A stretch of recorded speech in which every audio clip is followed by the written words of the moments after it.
What's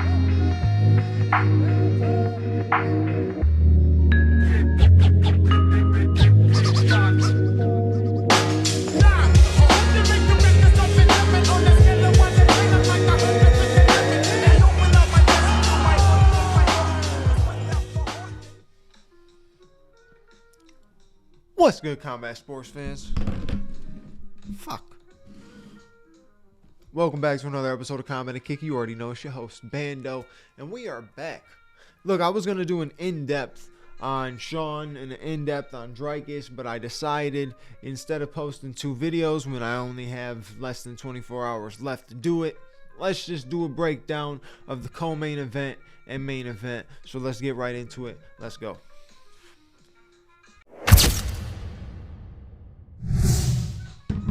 Alright, ladies and gentlemen, UFC 312 is less than 24 hours away at this point. You got Dricus du Plessis has to defend his middleweight championship against the guy he has already beaten for the middleweight championship in an extremely close fight.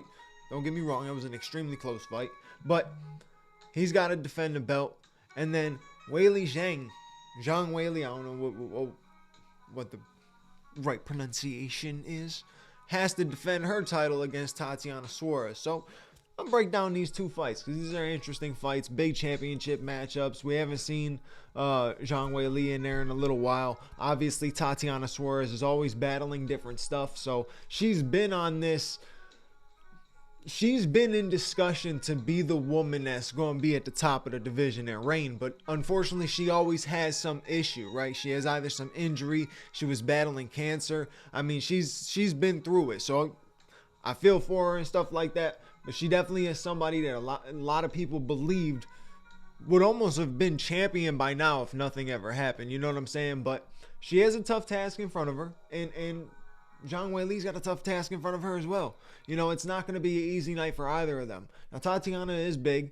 She is very, very good when it comes to the wrestling. I mean, people call her the female Khabib. Think about that. Getting called the female Khabib is probably one of the dopest compliments you can get when it comes to being a female wrestler. I mean, unless somebody comes up to you and say, yo, you're like the fucking female DC, the female Kale Sanderson, something like that, like, then that is different. But either way, Tatiana Suarez is gonna bring a fight to her, man. She really is. She's gonna bring a fight to her. She's gonna continue to pressure on the wrestling. Weili just has to be smart. She has to be smart. She has to make her pay anytime they are on the feet. She has to keep her at a distance. She has to try to really beat her as much as she can in the striking, and of course, defend them takedowns. Defend them takedowns. Make her pay when she takes down. Make it hard for her to take down. Force this to be a 5-round fight. I mean, like I said, Tatiana Suarez has had a lot of issues. Like, if she doesn't get the finish, can she go 5? That's my biggest question. I'm wondering the most. Seeing that Zhang Weili's the underdog, I'm very interested on, you know, can she go 5 rounds? We know Zhang Weili can go 5 rounds without a doubt. She's done it multiple times. I don't know much about Tatiana Suarez when it comes to that, but we'll see where the cardio's at. You know, wrestlers got top tier cardio, so you can't say nothing bad about it. I would assume that she's gonna have good cardio, but if she's shooting all night and she's unfortunately not getting takedowns, or she has to really work when she does get the takedown, could be a long night. You know, we'll see what happens. I personally feel Weili can get this done. I feel the striking is the key thing in this. If she can get the strikes going, if she can get stuff snapping off quick, keep the fight in the middle. Don't allow Tatiana to push you on the back foot at all, because as soon as you're going to be on the back foot, she's going to shoot. No overhand, no sloppy, crazy stuff. Leg kicks. She has very powerful leg kicks. Work the leg kicks. That's going to be her key ingredients to win. And for Tatiana, shoot for the takedown, get the takedown, and play no games. If you get the takedown and you concede the finish, get the finish, go for the finish. If you can get it, get it. Simple as that. We know she can strike as well. I'm not saying that she can't strike. I just obviously believe that Zhang Weili is a much better striker. Obviously, the much better wrestler is Tatiana Suarez, but let's not forget, Zhang Weili has really put that work in when it comes to the wrestling. So we'll see what happens. We'll see how this plays out. I got Zhang Weili in this at the current moment, but It's a toss-up. It's close. It's going to be a good fight. It's going to be a good fight. All right, so moving on to this main event. Sean Strickland, Dricus du Plessis. What's going to happen? What happened in the first fight? Was it close? Who won the first fight? Guess what? It was a motherfucking draw, bitch. That's what I had. Yeah, so get pissed off. Drop some comments. I don't care. I had a draw, okay? It was a draw. Sean took the first two. Dricus took the last two. And that third round was a split because no one really did anything better than the other guy in that one. Obviously, Sean was landing more shots early in the fight. He had great defense. If you really watch close, he had great defense in the first and second round. He was checking almost every leg kick that Dricus threw. He was blocking the punches that Dricus was throwing. He was blocking, parrying, hitting him with the jab, landing his own leg kicks. He was doing fantastic, right? Obviously, Sean's not a super high-paced fighter, but he knows how to pressure. If he could pressure Dricus, it's gonna be beneficial all night. That's what he needs to do, is keep Dricus on the back foot, because Dricus is a guy who's also good with the pressure. Because if you skip into the third and fourth round, right, you see him pressuring much more. He's pressuring with the strikes. He's also pressuring with the takedowns. I mean, he was shooting takedowns in the first and second round as well, but you can tell when he was taken down, it was more of just something to keep Sean thinking. And Sean has great takedown defense, and he knows how to get up. I give him props. He got up well. He kept getting up. He's got to continue to do it on Saturday night, or Sunday for them, but Saturday night for us. He's going to have to continue to do it. He's going to have to continue doing. He's going to have to defend. He's going to have to really fight his ass off. And they're going to have to make this a 5-round fight. I don't see anybody getting finished in this fight. Actually, scratch that. I can see Sean getting finished in this fight. I don't see Dricus getting finished in this fight. Right? I can see it going 5 and Sean possibly getting a decision just because he was able to outstrike him, keep his distance, be smart. Obviously, like he's been saying all week, he's just going to jab and teep his way to a victory. It's not an impossible thing to just call it like that, make it so damn obvious and still be able to do it. It's not impossible, right? He can do it because it works for him. His style is still awkward, but the thing about Dricus is he is capable of making all the necessary adjustments needed, and I don't feel like Sean makes a ton of adjustments when it comes to his fights. He continues with the teep and the jab. He has good wrestling, but doesn't utilize it. I think he has to mix it up in this game. He don't even have to be like trying to get something from the takedown. Just shoot. Just shoot. Get him thinking.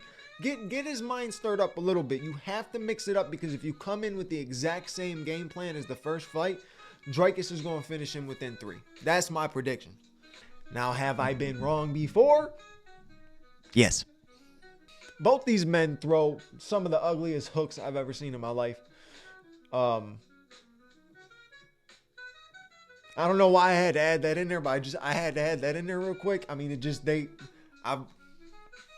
they're hideous. We already know Dricus' striking is absolutely god-awful ugly. It pisses me off how ugly it is, and the fact that he gets these dubs.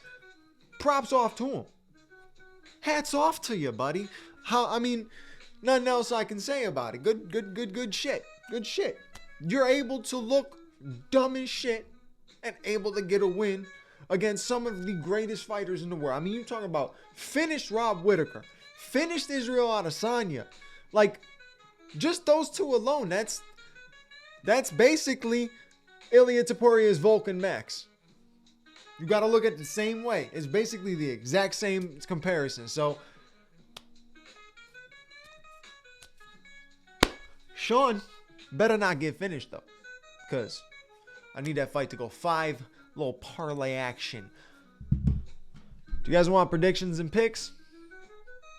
Let's look through the card real quick. This card is fucking cheeks. I'm just making this a shorter episode because, you know,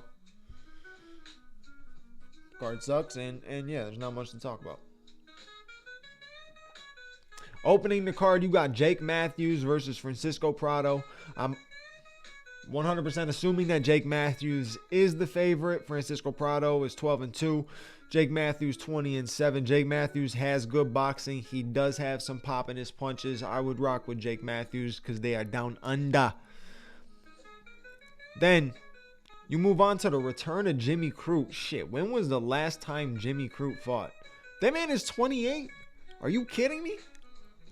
Last time he fought was 2023 against Alonzo Minefield and got subbed. Oof. Oof, Maron. Then he's got Rodolfo Bellato is the guy he's fighting. Rodolfo Bellato. Let's see how many submissions this guy's got.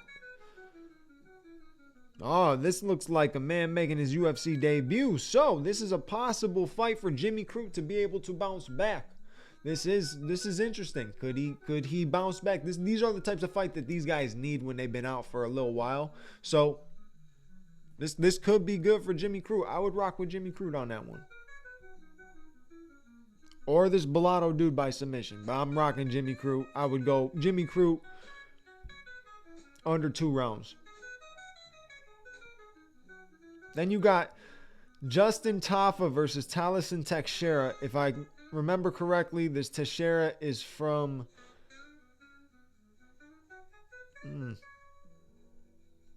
Thought he fought on the Contender Series. I guess maybe he did not. Well, he is a 6'6" heavyweight. 7-0 in his pro career, going up against Justin Tafa. Justin Tafa is not a easy walkthrough fight, especially not for making your UFC debut, undefeated or not. Let's see what happens. Let's see how this dude's striking is. Maybe he goes in there and absolutely just pounces him and gets it done quick. You never know. These guys, sometimes they come in on their debuts and look like freaking killers, and then the next fight get beat by some bum who's 17 and 12. You know what I mean? That's kind of how the game goes sometimes. And then obviously, you got the co-main event, Zhang Weili versus Tatiana Suarez. I'm rocking with Zhang Weili, but do not count Tatiana Suarez out for either, a decision win or possibly an early submission. Wouldn't count her out, but I'm rocking with Zhang Weili in that. And then the main event, you got Dricus du Plessis and Sean Strickland. I'm going with Dricus. Counting Sean out? No, not really, but I just think Dricus has his number. He's going to be able to make better adjustments even in this fight, and he's going to end up getting it done. So that's my prediction. He's going to get it done under 3 rounds, and that's that. Thank you for watching this episode. You know what to do. Like, comment, subscribe, hit the bell notification button so you know when the next episode is out. And I'll catch you on the next episode. Your boy Bando's out. Peace. On the scale of 1 to 10, I'm like a